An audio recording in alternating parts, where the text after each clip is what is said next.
जय श्री कृष्णा। अध्याय नंबर 2 का गीता का सार नंबर 14। हे कुंती पुत्र, सुख तथा दुख का क्षणिक उदय तथा कालक्रम में उनका अंतर्धान होना सर्दी तथा गर्मी की ऋतुओं के आने जाने के समान है। हे भरतवंशी, वे इंद्रियबोध से उत्पन्न होते हैं और मनुष्य को चाहिए कि अविचल भाव से उनको सहन करना सीखे। कर्तव्य निर्वाह करते हुए मनुष्य को सुख तथा दुख के क्षणिक आने जाने को सहन करने का अभ्यास करना चाहिए। वैदिक आदेशानुसार मनुष्य को माघ, जनवरी, फरवरी के मास में भी प्रातःकाल स्नान करना चाहिए।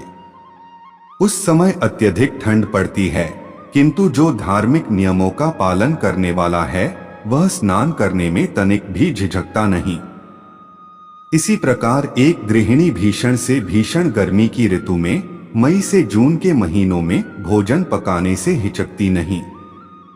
जलवायु संबंधी असुविधाएं होते हुए भी मनुष्य को अपना कर्तव्य निभाना होता है।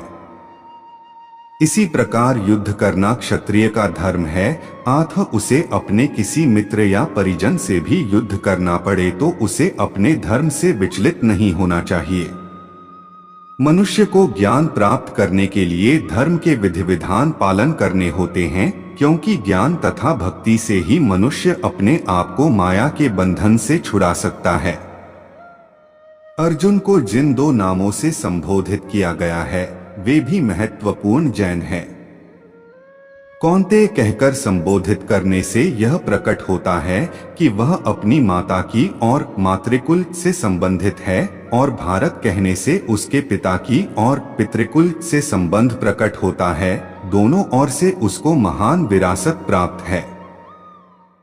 महान विरासत प्राप्त होने के फलस्वरूप कर्तव्य निर्वाह का उत्तरदायित्व पड़ता है।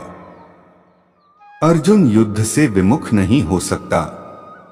अगले भाग में हम सुनेंगे अध्याय 2 का गीता का सार नंबर 15।